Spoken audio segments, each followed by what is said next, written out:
bem-vindos. A nossa conversa de hoje nos leva para uma festa. Vamos imaginar a cena. Um casamento em Caná, uma cidadezinha da Galileia. Tem música, tem conversa, a alegria de uma comunidade celebrando. Um cenário bem comum, né? Exato. E no meio dos convidados estão Jesus, sua mãe, Maria, e os primeiros discípulos. Tudo parece perfeitamente normal. Só que por trás dessa cena está o ponto de partida de tudo. Estamos em João capítulo 2 e o que acontece ali é descrito não só como um milagre, mas como o primeiro dos sinais. E isso já nos dá a pista principal. Pois é. E levanta uma questão que vai guiar nossa análise. Por que o primeiro grande ato público de Jesus foi algo tão humano? Tão aparentemente simples quanto salvar uma festa de casamento que ficou sem vinho? Essa é a pergunta central. E a resposta, como as fontes que analisamos revelam, é tudo menos simples. Esse evento é, na verdade, uma declaração de missão. O texto diz que foi ali que Jesus manifestou a sua glória. Então não foi só para resolver um problema social. De forma alguma. Foi uma inauguração simbólica de uma nova era. Cada detalhe, o dia em que aconteceu, a quantidade de vinho, tudo é carregado de significado. Certo, então vamos montar esse quebra-cabeça. Começando pelo problema em si, a falta de vinho. Hoje, se a bebida acaba numa festa, é uma situação chata, talvez vire piada no dia seguinte. Mas, pelo que eu entendi do material, naquela cultura era bem mais sério. Incomparavelmente mais sério. Um casamento não era um evento privado de algumas horas. Podia durar até 7 dias. Era o evento social mais importante na vida de uma família, uma demonstração pública da sua honra. Da sua capacidade de prover, de cuidar dos convidados. Exatamente. Faltar vinho não era um mero inconveniente. Era uma falha catastrófica de hospitalidade. Representaria uma vergonha pública, assim, profunda, uma mancha na reputação daquelas famílias que poderia durar por gerações. A honra social dele estava em jogo. Entendi. A tensão no ar devia ser palpável. E o texto começa com uma pista de tempo. E ao terceiro dia. À primeira vista parece só um detalhe, mas as análises sugerem que tem mais coisa aí, certo? Exato. Nada em João parece ser por acaso. Uma interpretação é que é simplesmente o terceiro dia após o chamado de Natanael no capítulo anterior, só para conectar as narrativas. Uma conexão cronológica. Isso. Mas outra linha de interpretação, que eu acho fascinante, mergulha na tradição judaica. O terceiro dia da semana, a nossa terça-feira, era considerado um dia de bênção em dobro. Bênção em dobro. Por quê? Porque no relato da criação em Gênesis, no terceiro dia, a frase "E viu Deus que era bom" aparece 2 vezes. Por causa disso, era o dia preferido para casamentos. Se for esse o caso, o cenário já está divinamente preparado para um evento de bênção. Isso já muda toda a atmosfera. Não é um dia qualquer. É um dia simbolicamente propício. E o local, Caná da Galileia, perto de Nazaré. Isso reforça a ideia de que Jesus está agindo no meio da vida comum, né? Perfeitamente. A presença dele ali com sua mãe e discípulos santifica a instituição do casamento e mostra um Deus que não é distante, mas que, tipo assim, se senta à mesa conosco. E é nesse cenário que Maria age. E a abordagem dela é de uma simplicidade que chama atenção. Ela não sugere uma solução, não entra em pânico. Ela só vai até Jesus e diz: eles não têm mais vinho. É uma declaração de um fato, mas carregada de uma confiança implícita. Exato. Ela não dita ordens, ela expõe a necessidade. Confia no poder dele e, mais importante, na sabedoria dele para saber como e quando agir.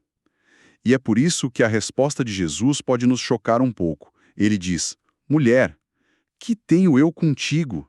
Ainda não é chegada a minha hora. Essa frase é um ponto central, sim.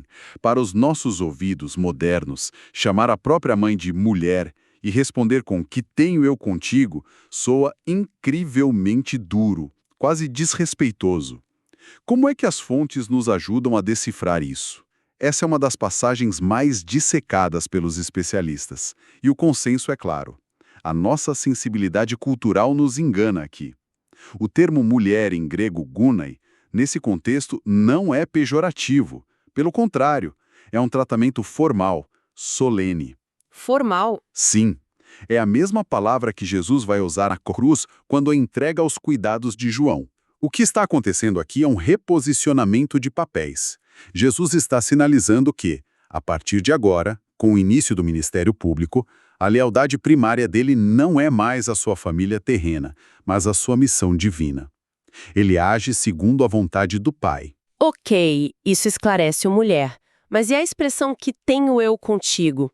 Isso ainda soa como um distanciamento. É um hebraísmo, uma expressão idiomática que significa algo como o que o seu problema tem a ver comigo. Ou, de forma mais precisa, nossos planos não estão alinhados neste momento. Ah, então não é uma rejeição. Não é uma rejeição, é uma diferenciação de propósito.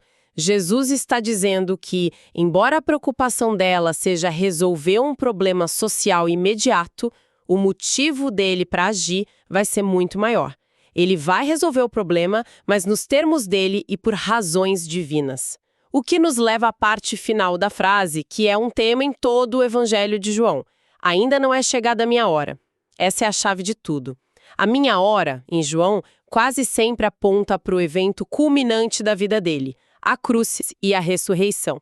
Ao dizer isso, Jesus coloca esse pequeno milagre numa festa dentro do panorama gigantesco do seu propósito. Ele opera num cronograma divino. Ele está no controle. E a reação de Maria a essa resposta é impressionante. Ela podia ter ficado confusa, magoada, mas em vez disso, ela se vira para os servos e dá uma instrução de fé pura. Fazei tudo quanto ele vos disser.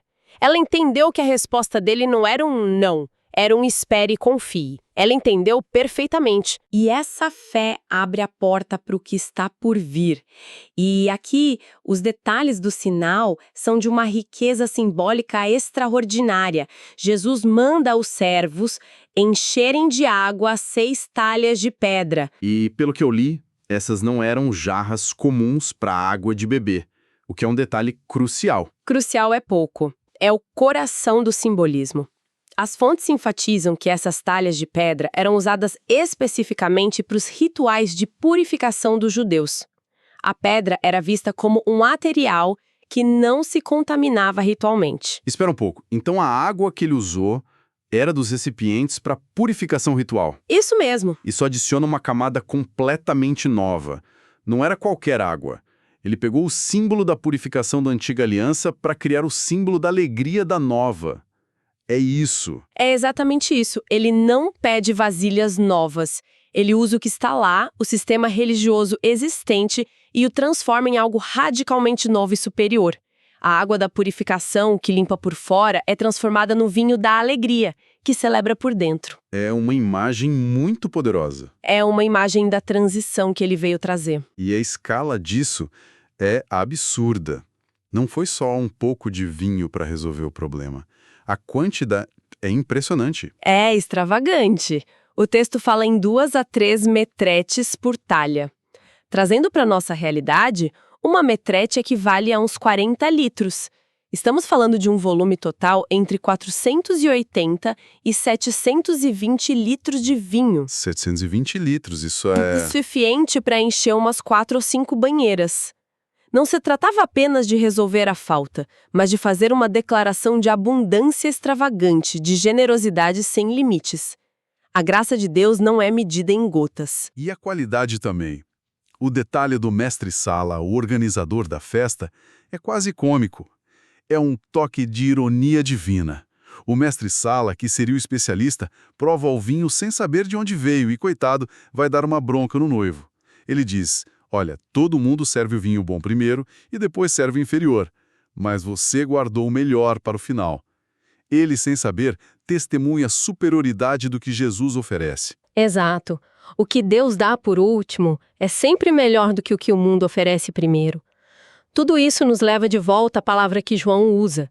Sinal. Em grego, semeiam, e não simplesmente milagre. Depois de tudo isso, a diferença fica mais clara. Um milagre impressiona, mas um sinal aponta para algo além. Exatamente. O sinal tem um propósito didático. O próprio texto nos diz qual é o propósito primário. Manifestou a sua glória e os seus discípulos creram nele. Era para revelar quem ele era.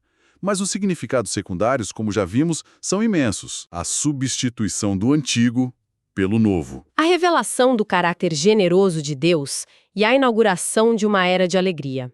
Então, se a gente juntar as peças e trazer para a nossa realidade, o que essa história nos ensina hoje?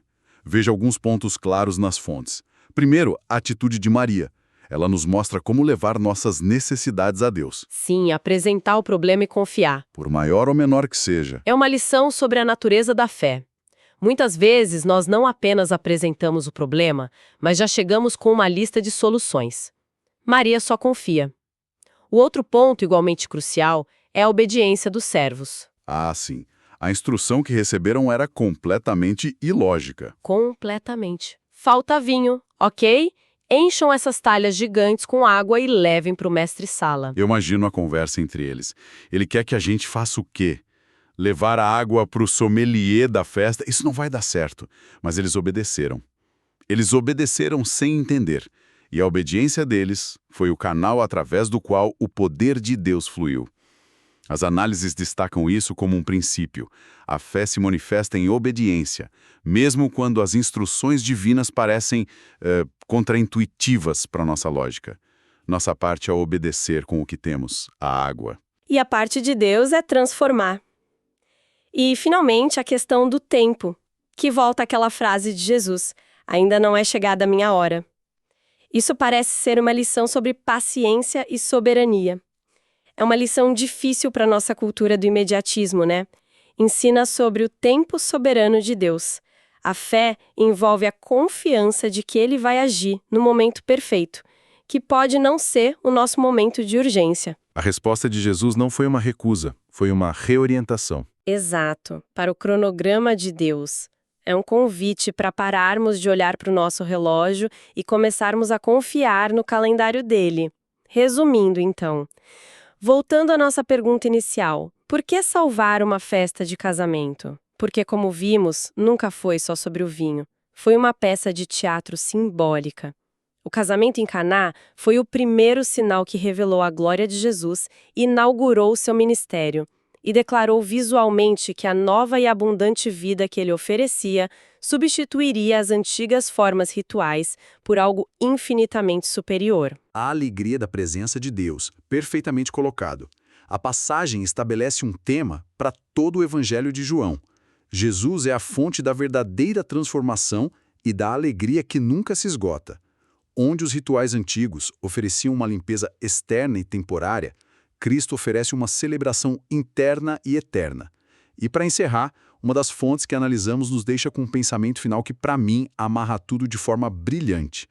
O primeiro sinal público de Moisés no Egito, representando a lei, foi transformar a água em sangue. Um ato de juízo e morte, em Êxodo 7. Certo. O primeiro sinal público de Jesus, inaugurando a Era da Graça, foi transformar a água em vinho. Um ato de bênção, vida e celebração. Fica a reflexão: o que esse contraste fundamental do juízo para a celebração nos revela sobre o coração da missão de Cristo e a natureza da nova aliança que ele veio estabelecer. Uma imagem poderosa para concluirmos nossa conversa. Agradecemos a companhia nesta análise. Esperamos por nosso próximo encontro.